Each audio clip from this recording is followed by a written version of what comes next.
Capítulo 16. A essas horas Piedade de Jesus ainda esperava pelo marido. Ouvirá, assentado impaciente à porta de sua casa, darem 8 horas, 8:30, 9, 9:30. Que teria acontecido, Mãe Santíssima? Pois o homem ainda não estava pronto de todo e punha-se ao fresco, mal engolir o jantar, para demorar-se daquele modo. Ele que nunca fora capaz de semelhantes tonteiras, 10 horas. Valha-me nosso Senhor Jesus Cristo! Foi até o portão da estalagem, perguntou a conhecidos que passavam se tinham visto Jerônimo, ninguém dava notícias dele.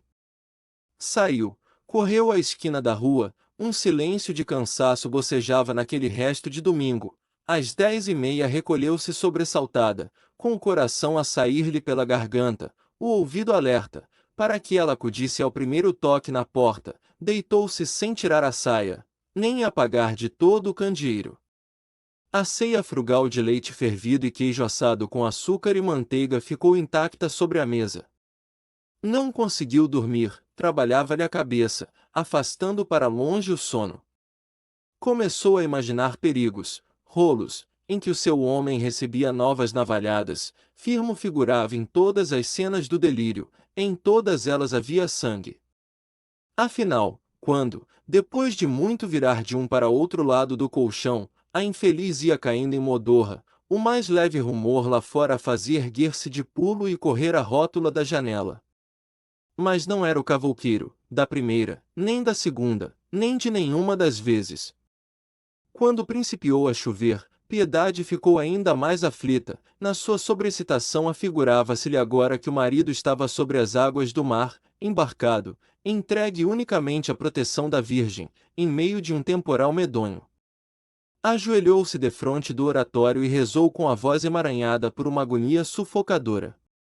A cada trovão redobrava o seu sobressalto. E ela, de joelhos, os olhos fitos na imagem de Nossa Senhora, sem consciência do tempo que corria, arfava soluçando.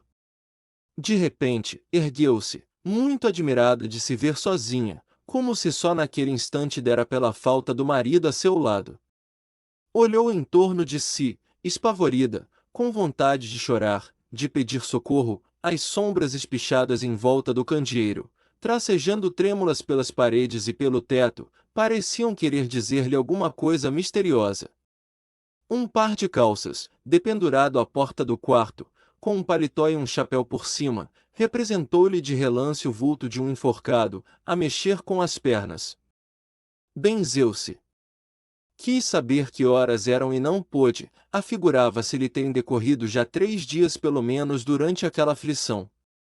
Calculou que não tardaria a amanhecer, se é que ainda amanheceria, se é que aquela noite infernal não se fosse prolongando infinitamente, sem nunca mais aparecer o sol. Bebeu um copo d'água, bem cheio, apesar de haver pouco antes tomado outro, e ficou imóvel, de ouvido atento, na expectativa de escutar as horas de algum relógio da vizinhança. A chuva diminuíra e os ventos principiavam a soprar com desespero. Lá de fora a noite dizia-lhe segredos pelo buraco da fechadura e pelas frinchas do telhado e das portas. A cada assobio a mísera julgava ver surgir um espectro que vinha contar-lhe a morte de Jerônimo. O desejo impaciente de saber que horas eram punha-a doida, foi à janela, abriu-a, uma rajada úmida entrou na sala, esfuziando, e apagou a luz. Piedade soltou um grito e começou a procurar a caixa de fósforos, aos esbarrões, sem conseguir reconhecer os objetos que tateava. Esteve a perder os sentidos, afinal achou os fósforos, acendeu de novo o candeeiro e fechou a janela. Entrará-lhe um pouco de chuva em casa, sentiu a roupa molhada no corpo, tomou um novo copo d'água, um calafrio de febre percorreu-lhe a espinha, e ela atirou-se para a cama, batendo o queixo, e meteu-se debaixo dos lençóis, a tiritar de febre. Veio de novo a modorra, fechou os olhos, mas ergueu-se logo, assentando-se no colchão, parecia-lhe ter ouvido alguém falar lá fora, na rua. O calafrio voltou, ela, trêmula, procurava escutar. Se não enganava, distinguira vozes abafadas, conversando, e as vozes eram de homem, deixou-se ficar à escuta, concheando a mão atrás da orelha, depois ouviu baterem, não na sua porta, mas lá muito mais para diante, na casa das Dores, da Rita ou da Augusta. Devia ser o Alexandre que voltava do serviço. Quis ir ter com ele e pedir-lhe notícias de Jerorimo. O calafrio, porém, obrigou-a a ficar debaixo das cobertas. Às 5 horas levantou-se de novo com um salto. Já havia gente lá fora com certeza. Ouvira render a primeira porta, abriu a janela, mas ainda estava tão escuro que se não distinguia Patavina. Era uma preguiçosa madrugada de agosto, nebulosa, úmida, parecia disposta a resistir ao dia. Os senhores! Aquela noite dos diachos não acabaria nunca mais. Entretanto, adivinhava-se que ia amanhecer. Piedade ouviu dentro do pátio, do lado contrário à sua casa, um zum-zum de duas vozes cochichando com interesse. Virgem do céu! Dir-se-ia a voz do seu homem. E a outra era a voz de mulher, credo. Ilusão sua com certeza. Ela essa noite estava para ouvir o que não se dava. Mas aqueles cochichos dialogados na escuridão causavam-lhe extremo alvoroço. Não! Como poderia ser ele? Que loucura! Se o homem estivesse ali, teria sem dúvida procurado a casa. E os cochichos persistiam, enquanto Piedade, toda ouvidos, estalava de agonia. Jeromo! Gritou ela. As vozes calaram-se logo, fazendo silêncio completo, depois nada mais se ouviu. Piedade ficou à janela. As trevas dissolveram-se afinal, uma claridade triste formou-se no nascente e foi, a pouco e pouco, se derramando pelo espaço. O céu era uma argamassa cinzenta e gorda. O cortiço acordava com o remancho das segundas-feiras, ouviam-se os pigarros das ressacas de Paraty. As casinhas abriam-se, vultos espreguiçados vinham bocejando fazer a sua lavagem à bica, as chaminés principiavam a fumegar, recendia o cheiro do café torrado.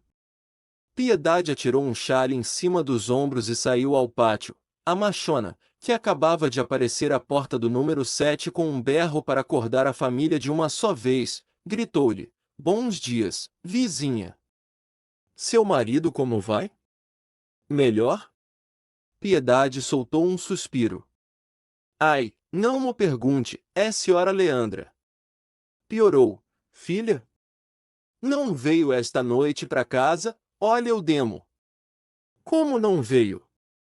Onde ficou ele então? Cá está quem não lhe sabe responder. Ora já se viu.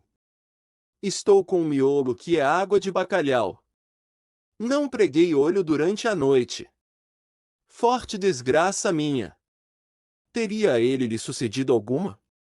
Piedade pôs-se a soluçar, enxugando as lágrimas no chale de lã, ao passo que a outra, com a sua voz rouca e forte, que nem o som de uma trompa enferrujada, passava adiante a nova de que o Jerônimo não se recolhera aquela noite à estalagem. Talvez voltasse para o hospital, obtemperou Augusta, que lavava junto a uma tina gaiola do seu papagaio. Mas ele ontem veio de muda, contrapôs Leandra. E lá não se entra depois das 8 horas da noite, acrescentou outra lavadeira. E os comentários multiplicavam-se, palpitando de todos os lados, numa boa disposição para fazer daquilo o escândalo do dia. Piedade respondia friamente às perguntas curiosas que lhe dirigiam as companheiras, estava triste e sucumbida, não se lavou, não mudou de roupa, não comeu nada, porque a comida lhe crescia na boca e não lhe passava da garganta, o que fazia só era chorar e lamentar-se. Forte desgraça minha! Repetia infeliz a cada instante. Se vais assim, filha, estás bem arranjada! Exclamou-lhe a machona, chegando à porta de sua casa a dar dentadas num pão recheado de manteiga. Que diabo, criatura! O homem não te morreu, para estares agora a carpir desse modo. Sei-o eu lá se me morreu. Disse Piedade entre soluços. Vi tanta coisa esta noite, ele te apareceu nos sonhos. Perguntou Leandra com assombro. Nos sonhos não, que não dormi, mas via modos que fantasmas. E chorava. Ai, credo, filha. Estou desgraçada. Se te apareceram almas, dê certo, mas põe a fé em Deus, mulher. E não te rales desse modo, que a desgraça pode ser maior. O choro puxa muita coisa. Ai, o meu rico homem! E o mugido lúgubre daquela pobre criatura abandonada antepunha à rude agitação do cortiço uma nota lamentosa e tristonha de uma vaca chamando ao longe, perdida ao cair da noite num lagar desconhecido e agreste. Mas o trabalho aquecia já de uma ponta à outra da estalagem, ria-se, cantava-se, soltava-se a língua, o formigueiro assanhava-se com as compras para o almoço, os mercadores entravam e saiam, a máquina de massas principiava a bufar. E Piedade, assentada à soleira de sua porta, paciente e ululante como um cão que espera pelo dono, maldizia a hora em que saíra da sua terra, e parecia disposta a morrer ali mesmo, naquele limiar de granito, onde ela, tantas vezes, com a cabeça encostada ao ombro do seu homem, suspirava feliz, ouvindo gemer na guitarra dele os queridos fados de além-mar. E Jerônimo não aparecia. Ela ergueu-se finalmente, foi lá fora ao capinzal, pôs-se a andar agitada, falando sozinha, a gesticular forte. E nos seus movimentos de desespero, quando levantava para o céu os punhos fechados, dir-se-ia que não era contra o marido que se revoltava, mas sim contra aquela amaldiçoada luz alucinadora, contra aquele sol crapuloso, que fazia ferver o sangue aos homens e metia-lhes no corpo luxúrias de bode. Parecia rebelar-se contra aquela natureza alcoviteira, que lhe roubara o seu homem para dá-lo a outra, porque a outra era gente do seu peito e ela não. E maldizia soluçando a hora em que saíra da sua terra, essa boa terra cansada, velha como que enferma, essa boa terra tranquila, sem sobressaltos nem desvarios de juventude. Sim, lá os campos eram frios e melancólicos, de um verde alourado e quieto, e não ardentes e esmeraldinos e afogados em tanto sol e em tanto perfume como o deste inferno, onde em cada folha que se pisa há debaixo um réptil venenoso, como em cada flor que desabotoa e em cada moscardo que adeja um vírus de lascívia. Lá, nos saudosos campos da sua terra, não se ouvia em noites de lua clara roncar a onça e o maracajá, nem pela manhã, ao romper do dia, rilhava o bando truculento das queixadas. Lá não varava pelas florestas a anta feia e terrível, quebrando árvores.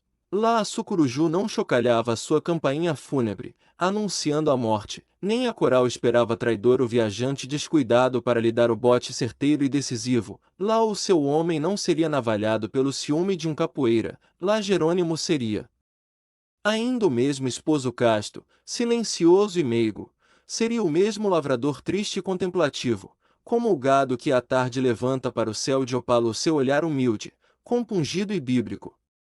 Maldita a hora em que ela veio! Maldita! 1000 vezes maldita! E tornando a casa, Piedade ainda mais se enraivecia, porque ali defronte, no número 9, a mulata baiana, a dançadeira de chorado, a cobra assanhada, cantava alegremente, chegando de vez em quando à janela para vir soprar fora a cinza da fornalha do seu ferro de engomar, olhando de passagem para a direita e para a esquerda, a afetar indiferença pelo que não era de sua conta, e desaparecendo logo, sem interromper a cantiga, muito embebida no seu serviço. Ah! Essa não fez comentários sobre o estranho procedimento de mestre Jerônimo, nem mesmo quis ouvir notícias dele, pouco arredou o pé de dentro de casa e, nesse pouco que saiu, foi às pressas e sem dar trela a ninguém. Nada. Que as penas e desgostos não punham a panela no fogo. Entretanto, ela estava bem preocupada. Apesar do alívio que lhe trouxera ao espírito a morte do Firmo e a despeito do seu contentamento de passar por uma vez aos braços do cavouqueiro, um sobressalto vago e opressivo esmagava-lhe o coração e matava-a de impaciência por atirar-se à procura de notícias sobre as ocorrências da noite, tanto assim que, às 11 horas, Mel percebeu que Piedade, depois de esperar em vão pelo marido, sai aflita em busca dele, disposta a ir ao hospital, à polícia, ao necrotério, ao diabo, contanto que não voltasse sem algum esclarecimento. Ela tirou logo o trabalho pro canto, enfiou uma saia, cruzou o chale no ombro, e ganhou o mundo, também disposta a não voltar sem saber tintim por tintim o que havia de novo. Foi cada uma para seu lado e só voltaram à tarde, quase ao mesmo tempo, encontrando o cortiço cheio já e assanhado com a notícia da morte do Firmo e do terrível efeito que esta causará no Cabeça de Gato, onde o crime era atribuído aos carapicus, contra os quais juravam-se extremas vinganças de desafronta. Soprava de lá, rosnando, um hálito morno de cólera mal sofrida e sequiosa que crescia com a aproximação da noite e parecia sacudir no ar, ameaçadoramente, a irrequieta flâmula amarela. O sol descambava para o ocaso, indefeso, e nu, tingindo o céu de uma vermelhidão pressaga e sinistra. Piedade entrou carrancuda na estalagem, não vinha triste, vinha enfurecida, soubera na rua a respeito do marido mais do que esperava.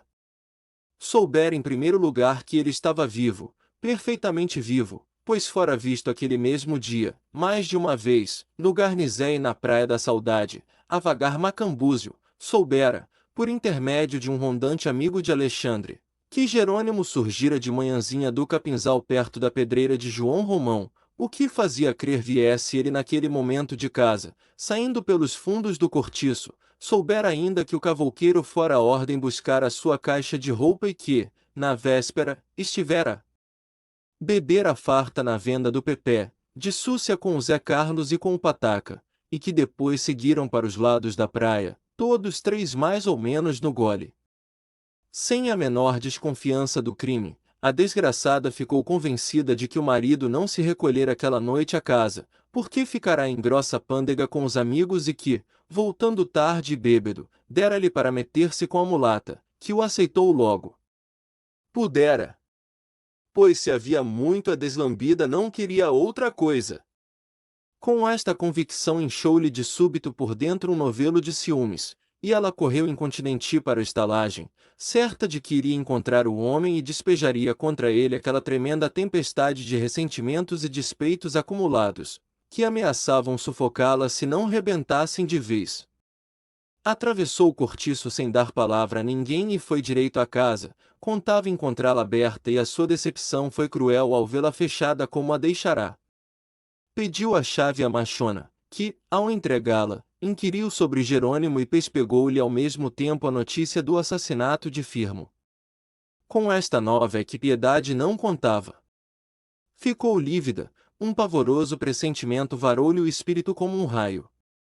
Afastou-se logo, com medo de falar, e foi trêmula e ofegante que abriu a porta e meteu-se no número 35. Atirou-se a uma cadeira.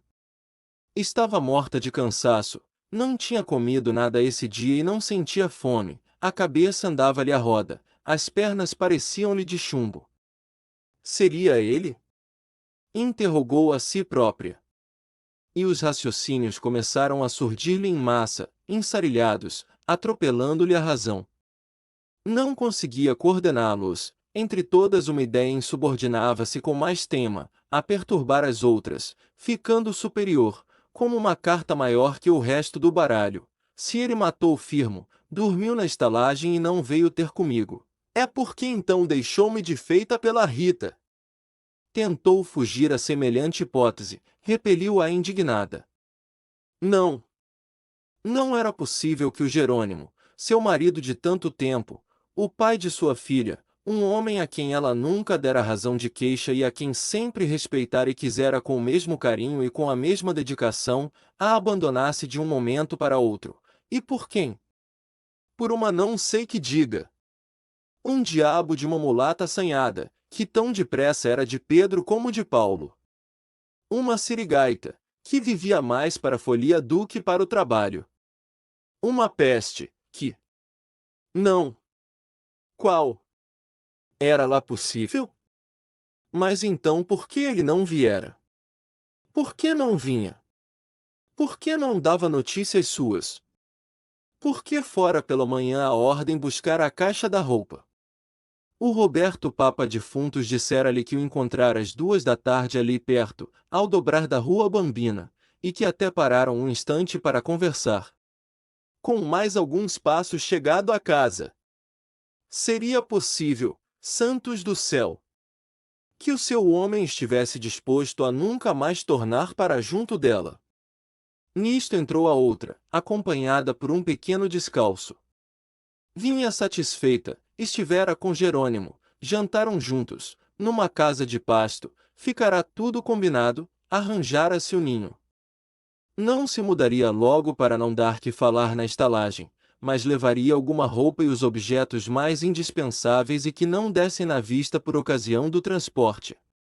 Voltaria no dia seguinte ao cortiço, onde continuaria a trabalhar, à noite iria ter com um novo amante, e, no fim de umas semanas, fazia-se a mudança completa, e adeus coração. Por aqui é o caminho. O cavouqueiro, pelo seu lado, mandaria uma carta a João Romão, despedindo-se do seu serviço, e outra mulher, dizendo com boas palavras que, por uma dessas fatalidades de que nenhuma criatura está livre, deixava de viver em companhia dela, mas que lhe conservaria a mesma estima e continuaria a pagar o colégio da filha, e, feito isto, pronto. Entraria em vida nova, senhor da sua mulata, livres e sozinhos, independentes, vivendo um para o outro, numa eterna embriaguez de gozos. Mas, na ocasião em que a baiana, seguida pelo pequeno, passava defronte da porta de Piedade, esta deu um salto da cadeira e gritou-lhe: "Faz favor?" "Que é?" resmungou Rita, parando sem voltar senão o rosto, e já a dizer no seu todo de impaciência que não estava disposta a muita conversa. "Diga-me uma coisa", inquiriu aquela, "você muda-se?" A mulata não contava com semelhante pergunta, assim a queima-roupa, ficou calada sem achar o que responder. "Muda-se, não é verdade?" insistiu a outra, fazendo-se vermelha. "E o que tem você com isso? Mude-me ou não, não lhe tenho de dar satisfações. Meta-se com a sua vida." "Ora esta! Com a minha vida é que te meteste tu, cigana!" exclamou a portuguesa, sem se conter e avançando para a porta com ímpeto. "Hein? Repete, cutruca ordinária!" berrou a mulata, dando um passo em frente. "Pensas que já não sei de tudo? Maleficiaste-me o homem e agora carregas-me com ele. Que a má coisa te saiba, cabra do inferno. Mas deixe estar que has de amargar o que o diabo não quis. Quem to jura sou eu. Pula cá pra fora, perua choca, se és capaz." Em torno de Rita já o povaréu se reunia alvoroçado, as lavadeiras deixaram logo as tinas e vinham, com os braços nus, cheios de espuma de sabão, estacionar ali ao pé, formando roda, silenciosas, sem nenhuma delas querer meter-se no barulho. Os homens riam e atiravam chufas às duas contendoras, como sucedia sempre quando no cortiço qualquer mulher se disputava com outra. "Isca! Isca!" gritavam eles. Ao desafio da mulata, Piedade saltara ao pátio, armada com um dos seus tamancos. Uma pedrada recebeu-a em caminho, rachando-lhe a pele do queixo, ao que ela respondeu desfechando contra a adversária uma formidável pancada na cabeça. E pegaram-se logo a unhas e dentes. Por algum tempo lutaram de pé, engalfinhadas, no meio de grande algazarra dos circunstantes. João Romão acudiu e quis separá-las, todos protestaram. A família do Miranda assomou à janela, tomando ainda o café de depois do jantar, indiferente, já habituada àquelas cenas. Dois partidos todavia se formavam em torno das lutadoras, quase todos os brasileiros eram pela Rita e quase todos os portugueses pela outra. Discutia-se com febre a superioridade de cada qual delas, rebentavam gritos de entusiasmo a cada moça que qualquer das duas recebia, e estas, sem se desunharem, tinham já arranhões e mordeduras por todo o busto.